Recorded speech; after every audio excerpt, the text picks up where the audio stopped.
It's Thursday morning here on KSJE, and it is time to talk about this weekend's Symphony Weekend in Durango and Farmington. Tom.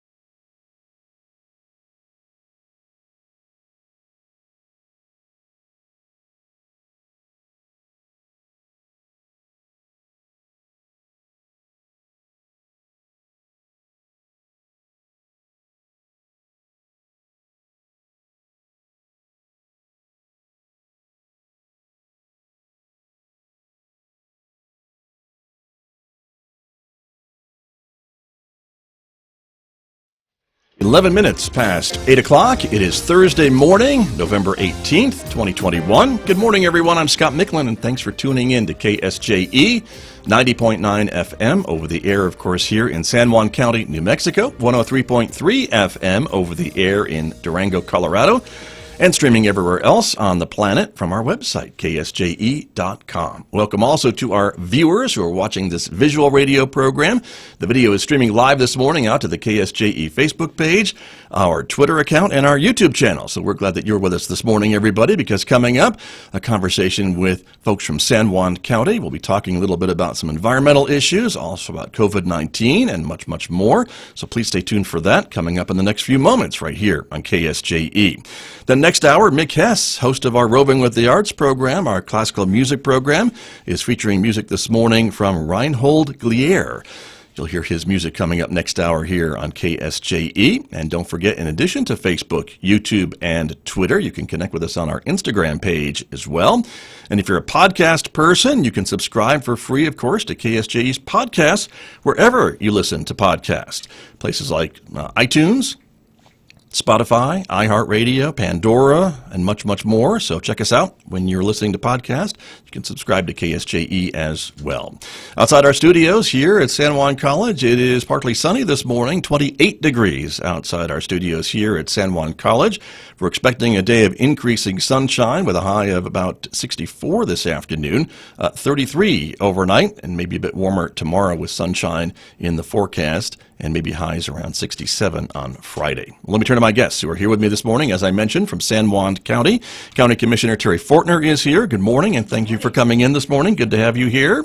Also, County Manager Mike Stark is here as well. Good morning, Mike Stark. Good to have you here as well. Good morning, Scott. Always a pleasure. Thank you both for coming in this morning to talk a little bit about, as I mentioned, some environmental issues, and specifically this Ordinance 121 that the Commission passed not too long ago, and it has to do with the San Juan Generating Station. And so I hadn't seen a lot of maybe coverage about it. There has been some stories about it in media and some statewide publications, but let's talk a bit about this ordinance. It really has to do with the San Juan Generating Station and what will happen if and when that plant closes down. Is that the idea? That's correct, Scott. And it actually covers both power plants Got it. within the county, because we specifically referenced the Energy Transition Act, which does the same thing. So right. Specific language from that we borrowed, but really it was an issue that has been lingering with not just this commission but previous commissions to see if there's a need for such an ordinance, because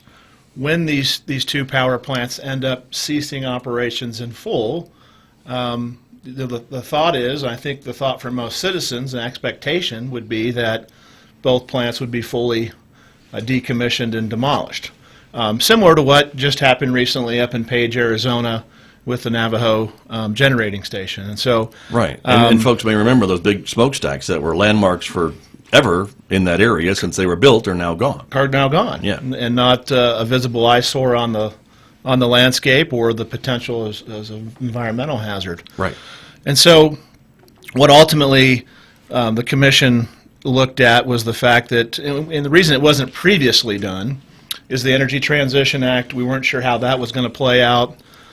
We also didn't know, now the timeline's actually getting shorter. June 30th of 2022 is fast approaching, and the hope is that Enchant Energy and the city of Farmington can continue operations. But if they don't, we want to make certain while the owners of San Juan Generating Station are here today, currently operating, that they're fully aware of the expectations of the County Commission and the citizens of San Juan County prior to closing. A couple visible reminders of facilities in our community where that didn't happen. A Right. couple refineries that Yep. ultimately ended up ceasing operations, went bankrupt, and now, the You're hope left is with someday the hulk of whatever's left. and maybe the cleanup through an EPA Superfund situation. So I think the commission really wanted to make sure that expectations were clearly conveyed to the owners of both plants. Got you. And that's what this ordinance 121 spells out.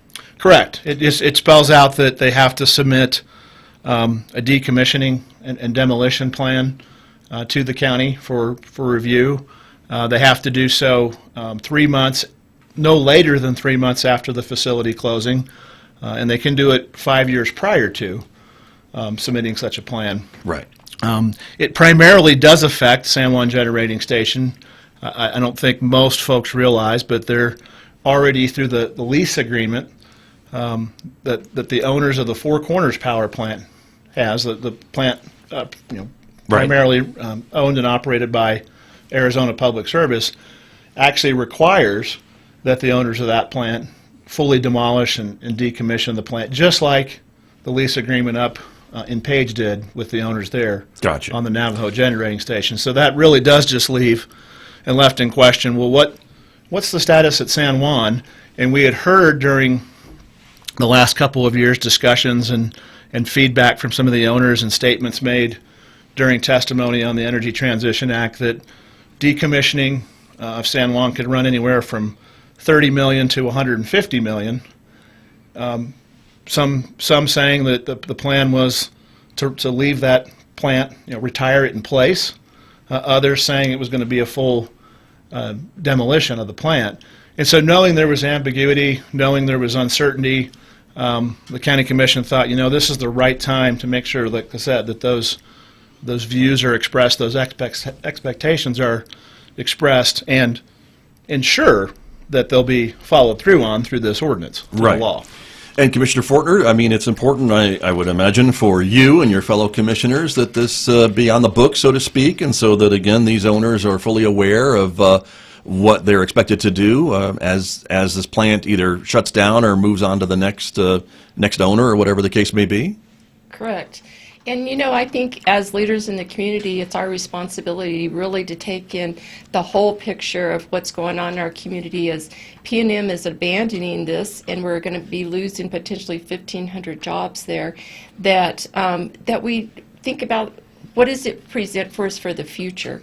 So the health, safety, and welfare of our community is very important. So it's been something that's represented many jobs over the years, but now something different is going to be in place. So what is that going to be? So we want to give that opportunity to that area as well. So seeing what next for our Sure. community and not having that eyesore anymore once it's abandoned. Right. And as Mike Stark mentioned, this is also on the books for APS, the other power plant as well, Correct. and so that they're aware. And their date has been, I think, announced as maybe 2032. Right? That's correct. Another 2031, I believe. 2031. Well, I But- keep pushing it. But yeah. Yes. But And they have an agreement in place that ensures that. right. Where San Juan Generating Station, it was in limbo, at least from our perspective. I see. And so that's why we wanted to put forth this ordinance, which, by the way, we utilized a statute from the state of Montana. They had put forth similar legislation and now is law regarding Right. how power plants there would be fully decommissioned and demolished. Got you. Now, for folks who are maybe tuning in this morning and listening to us, they may be wondering and saying, but what about the Enchant Energy proposal in the city of Farmington? And we thought that the plant was going to be around for a long time in the future. And so how does this kind of interface with some of those plans that the city and Enchant are working on to save the jobs that Commissioner Fortner mentioned? Mm-hmm. Well, so it doesn't hinder their opportunity whatsoever. In fact, we received public comment from 5 of the 9 owners, both prior and current, which includes the city of Farmington, and they were supportive of the ordinance. But they did also mention that their plans are to continue operations post-June of 2022. But however, when they cease operations, when Enchant Energy ceases operations, if they're so successful, they would absolutely abide by the ordinance and fully decommissioning and demolishing the plant, because they see it as being, a good corporate citizen. They see it as being their responsibility to the community, also being a good environmental steward, that they're not going to leave behind a mess for future generations. And so the City of Farmington was fully supportive, and as I mentioned, there were 3 other owners: Los Alamos, MSR out of California, as well as the Southern California Association, Power Association. Gotcha. And so I guess, and please correct me if I'm wrong, and I probably am, because I'm not as fully You're never versed in- wrong, Scott. Well, I think I am, but thank you for thinking that. But if the plan gets transferred to the City of Farmington and Enchant, then these responsibilities get transferred to the City of Farmington and Enchant. So I guess, is it possible that the city could be left with the cost then for this demolition and environmental restoration? They would pick up their proportional share of the cost. So there's an owner's agreement Okay. that we're fully aware of and understood the mechanics of that, that requires each of the owners to have been setting aside funding into a trust that they directly fund for the day that this plant would cease operations, to have that funding available to fully decommission the facility. So each owner, based upon their proportional ownership and time in the plant and the various units, would have to set aside those dollars. So, for example, the City of Farmington has been setting aside funding for just that day for their proportional ownership and use of the plant to date. Now, if they were to assume taking over 100% ownership of the plant June of 2022, of next year, then they would be 100% responsible for that time in which they own the plant. But that collectively would work over 50 years, right? I mean, San Juan Generating Station is actually, Right. next year will be 49 years, or Okay. at least with one of the units. Right. Other units came on over After. time, but so that's a long period of time, and the ownership agreement between all the owners kind of spells out that requirement. And we speak to it in here that Okay.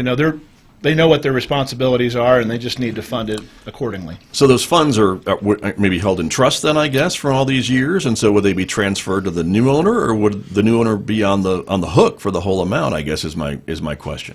So the new owner would not be, as we understand it, on the hook for the entire amount, but they'll have to work that out between the owners. I see. And we're not going to the county's not going to be involved in those That's not your discussions. Yeah. We're just saying this is our expectation. Figure it out. Figure it out. That's right. Do the right thing. Mm-hmm. Do the responsible thing. Make sure that you leave this community better than you found it. The old Boy Scout Right. Boy Scout motto. We like that. So, Yeah. very true. And so that helps me understand a bit about more of what we're talking about. And I think maybe maybe confusion for me and maybe some others is that there's these two possible directions of the plant. We're all hopeful maybe that Enchant and the city goes forward and saves the jobs and has a cleaner plant and things like that. But there's also that other possibility that maybe it's not going to work out and the plant will close and the jobs will go away, which again would have other economic impacts on the community. And so I guess to see how these two things go, to make sure that no matter which way it goes, whoever's involved realizes the expectations once the plant does finally shut down, because at some point it will in the future. Very well said. I couldn't say Was it that- any better. I don't know if it made sense or not, but hopefully it did. Yes. But that's important, and so that's important that the other folks are on target, and then I guess there's some other conversations about that property, right? About maybe having other solar fields or other things next door, or other projects that are working on, maybe with replacement power that P&M is also part of, and is that part of this ordinance as well, or how does that fit into things? It is, and it was definitely taken into consideration when the ordinance was drafted. That the Energy Transition Act, and I've spoken about this before. 430 megawatts of replacement power are scheduled to be placed up here. 300 megawatts with a company, French company actually, based out of Utah, Photosol, that's working on their project. Unfortunately, they have made P&M and the Public Regulation Commission aware that they won't be ready to deliver power June of 2022. They're looking at June of 2023 as their go live date, which does create I think a slight problem in terms of delivering replacement power. But that project is moving forward. And then 8 Minute Solar was the remaining project that we've approved. So both of those projects would need to be able to connect to the substation that's located on the property there at San Juan Generating Station. So that specific piece of equipment was excluded. Transmission lines were excluded. Water conveyance systems were excluded. And the reason we did that and actually bolstered the language upon feedback from P&M, they're currently working on transferring assets to the Navajo Gallup Water Pipeline project that's being developed by the Bureau of Reclamation. They're going to use some of the inlet structures and other equipment necessary to push water down and provide water from the San Juan to all the communities in between here and Gallup. And so that specifically was excluded as well. And so in the facility itself, if there are any reuse opportunities whatsoever, those pieces of equipment and or structures could easily be excluded through the remediation plan that would have to be submitted by the respective owners. If none of those assets could be reused and the plant does cease operations, and some specific language of what that means, so we could avoid the owners saying, well, we have contemplated future reuse plans, Right. But until we figure that out, we're leaving the structures in place. This ordinance does not allow for that. I see. But we think if it's not used by Enchant and Farmington, for whatever those reasons might be, that future reuse of the facility would be much better off having a clean slate. That other economic development opportunities, it'd be much easier for those to happen if they're not taking on a potentially contaminated site or a site that has major cleanup associated with it. Got you. And so you envision, both of you, if this site is to be dismantled, if you will, then the land restored to kind of what it looked like before the power plant was constructed. Is that your Exactly. expectation? Yes, how it looked before, and there's just different opportunities. There was talk about planting grass and taking care of where they've taken the coal out or the fly ash. What's going to happen with that? So it just generated that conversation. What's going to happen and how's it going to be taken care of? Right. And you So- mentioned the coal, and so this ordinance covers the mine as well? Or no? No. Mike shaking his head no. It Pardon just me. covers because mines are already covered today. I see. They're right. That's true. through When they s- stop mining, then Correct. they are expected Federal to law reclaim requires the that they land. have to reclaim the land, Thank you. and probably the best example of that is when BHP left the La Plata That's right. mine. In fact, that was an award-winning reclamation project up there, and today I can tell you because we own a portion of that property, 190 acres. We the county, not We the you and county. Terry. Correct. Yes. The taxpayer. Understood. Let me clarify Yes. that even better. The taxpayers of San Juan County Right. own 190 acres. We acquired the industrial building that they had left behind, and of course has been reused in the past from a variety of different folks in our community. Right. But it's amazing to see how much wildlife, and more so than what was there prior to mining, is what I've been told by the adjacent neighbors. So Nice. it's nice to see that you can directly benefit from the use of the land to extract resources, and you can put it back to its native natural state, and ultimately welcome back, maybe even more so, wildlife and other natural elements. Right. So And Very- there's- very true. and you don't have to, whoever else is going to be out there doesn't have to worry about cleanup or what needs to be taken care of. They can go in and, just like what's happening out at this site, there's opportunity for future film projects out in that area. So who knows what's going to happen to the west of us, but this opportunity to the north is really starting to grow. Right, very true, and really important to see how these things have already been done in the community, and so we have something to point to say it's been done before, it can be done. Right. No reason why it shouldn't be able to be done, and so that's important. Yes. I wanted to pick up on something you mentioned, Mike Stark, about the replacement power and some of the delays in some of those projects, and I know, and you may not have first-hand knowledge of this, but I would assume then if P&M is going to be stuck with maybe not having enough power to replace the San Juan Generating Station, would they Are they talking about maybe delaying their shutdown and abandonment of the plant for a year? Because, I mean, we don't have P&M customers here, correct, but I would think they don't want to have their customers in Albuquerque doing without air conditioning in the summer of 2022. Yes, no, I think that's going to be a real serious discussion that will probably come to a head at this upcoming legislative session, because I could certainly see legislators who were supportive of the Energy Transition Act and laying out the timeline to see the exit of P&M and some of the other owners from the San Juan generating station. Of course, them indicating, hey, we can easily replace this power. It's not a big deal. Well, I think that potentially could be a real problem for them until projects like PhotoSol are able to come online and deliver power. And they actually have two other projects, not just the two here, but one in Rio Arriba County, and then one just south of us in McKinley County. Both of those projects were part of the replacement power to replace right, the power coming from San Juan generating station. So those are battery projects, weren't they, or somewhat, or maybe some other natural gas and battery? No, they're all combination solar and with battery backup. Gotcha. I see. And they were delayed as well, I think, or at least they could. I understand. Well, my understanding is there's supply chain issues abound. Right. And that. So it's no one's fault, really. I guess is my other point here, is that maybe it could be COVID, it's supply chains. We've all been seeing the stories about that, and so perhaps the legislature would be understanding if a P&M comes to them and says we need a delay because of what's going on. I think they would, and I'd be interested to see what P&M's going to propose to replace that power. Short term, maybe even long term, because I think the thing that surprised a lot of those in the utility industry today is who would have thought coming, and we're not out of the pandemic by any means yet, but as we're starting to slowly come out and get more folks vaccinated, who would have thought we'd see this unbelievable economic activity, which in turn, requires right, more power to accommodate that, with new buildings, new industries, new businesses.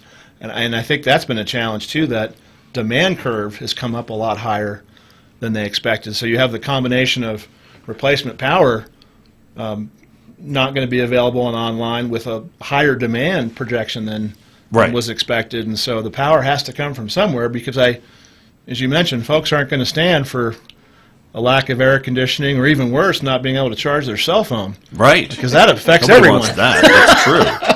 No, that's very, very true. Just define it. Exactly. So that's important. But I imagine that's a conversation that P&M is having, and that will be coming up. But I would imagine for folks who are watching this morning to stay tuned, because that could affect a number of these other things. And I think even the Enchant project and the City of Farmington's project with Enchant is also maybe delayed a little bit as they put their pieces together, and so it may be a win-win. But I don't know what P&M's planning to do. Yeah, it's anybody's best guess.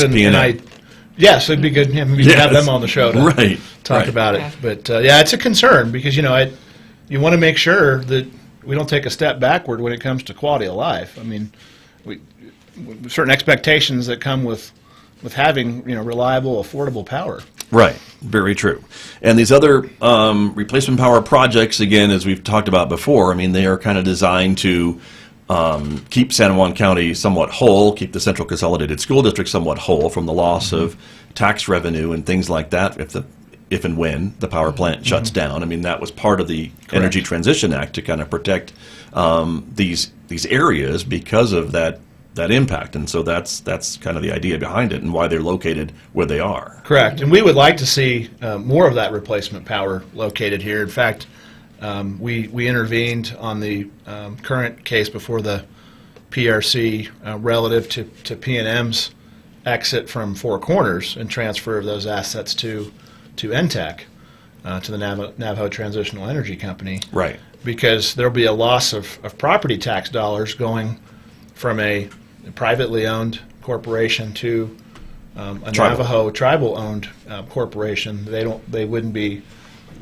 required to pay the associated property taxes. So even if the plant stays open till 2031, we're talking about a 7-year period where there wouldn't be property tax generated from that 13% ownership stake that P&M has in Four Corners. So we'd like to see more replacement power put in up here to offset what's potentially going to be lost there in terms of property taxes. And going back to San Juan, and believe me, we're thankful to have two projects totaling 430 megawatts, but it only replaces, and when you work the numbers out, it's about 2/3 of the revenue that the college, the True. county, and the school district, who's the biggest beneficiary Central schools. of property taxes, central schools, about 2/3 of the revenue they're receiving today. Gotcha.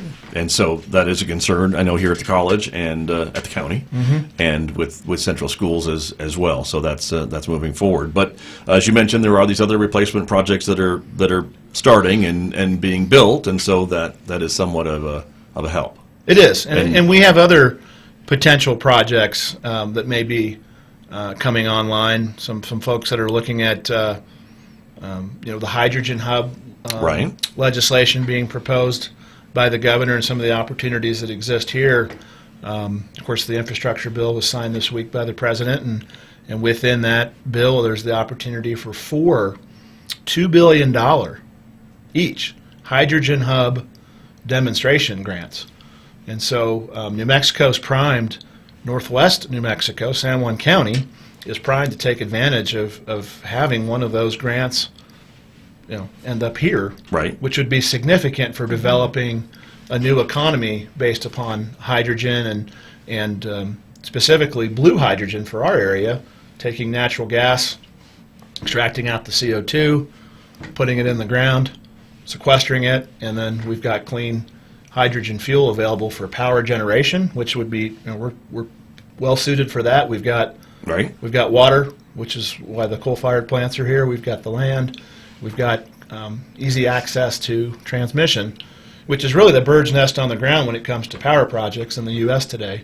Right. How do you get the power from where it's made to where it's generated to where it's needed? Correct. Yeah. Correct. And we so, have that. So we could really see some real opportunities with some of those type projects, and so making sure that infrastructure stays in place for the substation and transmission lines was really of great concern to the commission to make sure that happened. Right, and that seems to have the support of the governor, and I think some in the legislature, and certainly some of the congressional delegation as well, to see that happen here in New Mexico, and whether it's one or two, I think there's talk about maybe the southeast part of the state as well, and here we know Secretary Granholm was here on a tour to kind of see on the ground kind of what's happening here and what we're capable of doing here, which I thought was a great thing. So before we run out of time, I did want to ask both of you and Commissioner Fortner, maybe start with you a little bit about, we know we keep hearing from the hospital how full they are with patients, and certainly our cases in New Mexico, COVID-19 cases I'm talking about, are increasing, and it's just stressing and putting stress on our healthcare providers and facilities. And I know you've been very outspoken about folks taking care of their health and taking advantage of some of the things that are available, vaccinations being one thing, to try to get a handle on this pandemic. And I just wanted to ask you your thoughts about these current cases and the things we're seeing at the hospital. Well, Scott, I appreciate that opportunity, and I guess my other role as a nurse practitioner would be to say vaccines, I believe, are very important. I've had the opportunity to serve this community for 4 decades now, and I started out needing a hepatitis B vaccine in the 80s. And we actually had to go through 2 sets of those initially, because they found out if you get it IM in your hip, you really needed it to go in your deltoid. So then we had to go through another process. So, the science, I guess what I'm saying with that is really improved over the years, significantly in what I've watched, from seeing kids at my age getting their smallpox vaccines to now being involved with Rotary International that is wiping out polio. There's only 2 countries left that is still in need, and that's Afghanistan and Pakistan. And so knowing that globally people are wanting vaccines to prevent health problems, illnesses that we're seeing in this pandemic, I highly recommend that people get this vaccine. There's been so much to prove that they're safe and effective. And right now we're seeing a pandemic of the unvaccinated. And so I think, there's some vaccine hesitancy, as we know, and there's been a push to really continue to educate people. But I would just ask people to think about their neighbor. If they believe they'll be okay, if they came in contact and had COVID, what about the person that they're exposing that to? So the people in the hospital are very ill. That's why they're there. The people that are able to stay at home, they're very fortunate. And it impacts, as we know, it's very random in its impact. So for me, I've gotten my booster for COVID vaccine. And, I felt it was my duty as being in health, as a health professional, to protect other people, because I also take care of people, and I've helped immunize school kids. So I've seen the effects, the positive effects of vaccines in our community, and I believe that it will help in this pandemic. Thank you for that. And I think all of us would advocate that if folks have a question about the vaccine, or maybe if they have some underlying health conditions and they're not sure what the vaccine may do or not do for them, to talk to their healthcare provider. Correct. Isn't that the best source of information, especially for the individual needs of the patient? Right, the person that you trust the most and you've worked with for a lot of years. I totally agree. Right. Thank you. Thank you very much. Mike Stark, again, we see the numbers coming out of the state and the numbers of inpatients at the hospital every day. And, of course, the hospital is reaching out and talking about just trying to get folks to vaccinate and be safe, but still not turning people away, because we know we still have to provide health care for the rest of the community. People are still having heart attacks and things along that line, but it really is putting a lot of stress on the system, is it not? Oh, very much so, and I can't say thank you enough to the caregivers in our community, and specifically those at the hospital, for the job they're doing each and every day. And think about it, for an extended period of time now. I mean, Right. almost 20 months. And so it's hard to go into basically a war zone every day and to provide that care. And I just urge folks and we pride ourselves in the county on making data-driven decisions. I think a lot of folks in business pride themselves in doing that.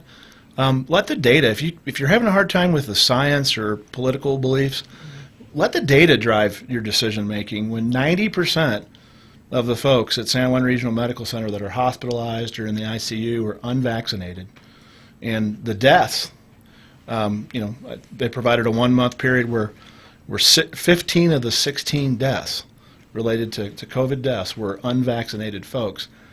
I would think that it's probably a good idea to consider getting the vaccine. Do you really want to roll the dice? And Commissioner Fortner said it the best. It affects folks differently on a pretty random basis. I mean, generally speaking, it's folks with underlying conditions, but not always. That's right. So do you want to roll the dice on, if you can't think about others, just think about yourself. Do you want to roll the dice on you being one of those folks that ends up at the hospital and in that need of that kind of care, and potentially not getting the outcome that you would hope to see? So that would be my strong encouragement to folks in our community, is make a good data-driven decision. Sure. Well, and I imagine it must be concerning for you to see San Juan County at the top of that list that's leading the state in some of these high rates of spread and things along that line, even higher than some of the more populated counties like Bernalillo and Doña Ana, that the virus is spreading very quickly here. It is, and the Delta is very potent and very transmissible, and that's the other thing. I think folks think it's the virus from a year ago, and it's a different animal this time around. And our hospital was the first hospital in the state to declare crisis standards of care, and so I think, if nothing else, that too should give you more data to say, gosh, there's really a problem here. I don't want to end up, if I can avoid it, at the hospital right now. Well, and we were the first, but now we're not the only one. There are now multiple hospitals, and so we can't transfer those patients to other hospitals because they're full, and they're having crisis standards of care as well. And so that's causing a bigger problem, I'm afraid, in the region, not just northwest New Mexico. So there's the advice, everybody. But thank you for joining us. Thank you both for coming in, Terry Fortner, Mike Stark. Thank you for being here to talk about this, and certainly for keeping an eye out on some of these things that are happening in the county, and making sure some of these companies do the right thing. Thank you. Thank you, Scott. Yep. Thank you. Thank you very much. My guest this morning from San Juan County, here with me on KSJE. KSJE is supported by the San Juan County Board of Realtors. Did you know that San Juan County, New Mexico is currently in a seller's market? Housing inventory is low and sale prices are on the rise. If you've been thinking of selling, now may be the time. A local realtor is ready to help start the home buying process. Find out more at San Juan County Board of Realtors.com. The site lists all local realtor members. During the pandemic, many people realized there was a lot of their health care that could be done at home. From American Public Media, this is Marketplace Tech. I'm Kimberly Adams. Marketplace Tech is supported by Backblaze, a cloud storage